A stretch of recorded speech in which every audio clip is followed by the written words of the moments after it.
16 दिसंबर 1971 भारत के सैन्य इतिहास में इस दिन को हमेशा याद किया जाएगा, क्योंकि यही वो दिन है जब भारत पे बार बार आंखें तरेरने वाली पाकिस्तान की सेना ने भारतीय सेना के सामने हथियार डाल दिए थे। यही वो तारीख है जब भारत के शौर्य और पराक्रम के सामने पाकिस्तान की सरकार घुटनों पर आ गई थी और बांग्लादेश का निर्माण हुआ। 16 दिसंबर को इस समर्पण के बाद पाकिस्तान के सेनाध्यक्ष जनरल नियाजी को भारत ने गिरफ्तार कर लिया था। वो लगभग 2 वर्षों तक भारत में युद्ध बंदी के तौर पर रहे। इस दौरान उन्हें मध्य प्रदेश के ही एक जेल में रखा गया था। 1971 के युद्ध में पाकिस्तान पर ऐतिहासिक विजय के बाद जब पाकिस्तान की सेना ने भारत के सामने आत्मसमर्पण किया, तब जनरल नियाजी के साथ पाकिस्तान के 93,000 सैनिकों ने भी भारत के सामने हथियार डाले थे। हथियार डालने के बाद इन सैनिकों को भारत ने युद्ध बंदी बना लिया। इन सैनिकों को तो अलग अलग जगह पर रखा गया, मगर इनके मुखिया जनरल नियाजी लगभग 28 महीने तक जबलपुर में कैद रहे थे।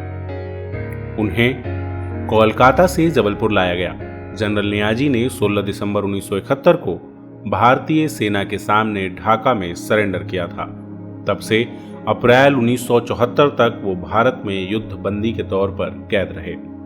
सुरक्षा कारणों से नियाजी के साथ 10 से ज्यादा पाकिस्तान सेना के अधिकारी और सैनिकों को जबलपुर लाया गया। इसके लिए कॉलेज ऑफ मटेरियल मैनेजमेंट को बैरक में तब्दील किया गया, जो आज भी सेना के आधिपत्य में है।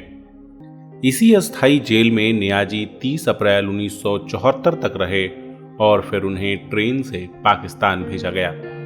जबलपुर में कैद संस्मरण नियाजी ने अपनी किताब the betrayal of east Pakistan में भी लिखा है। इस किताब में जनरल नियाजी ने बताया है कि जबलपुर के इस जेल में उनका अनुभव कैसा रहा। चौंकाने वाली बात है कि भारत में कैद के दौरान जनरल नियाजी को महीने की 140 रुपए तनख्वाह भी दी जाती थी। युद्धबंदियों को अंतर्राष्ट्रीय कानूनों के तहत पगार दिए जाने का नियम था। इसी के तहत जनरल नियाजी और दूसरे पाकिस्तानी अधिकारियों को 140 रुपए महीने की पगार मिलती थी। उनके खाने की व्यवस्था सेना की ओर से की जाती थी। इस विजय के 51 साल बीत जाने के बाद आज भी पाकिस्तान की दुम सीधी नहीं हुई है। इस युद्ध के बाद पाकिस्तान ने हर्टिंग इंडिया विद 1000 वुंड्स की स्ट्रेटजी पर काम करना शुरू किया।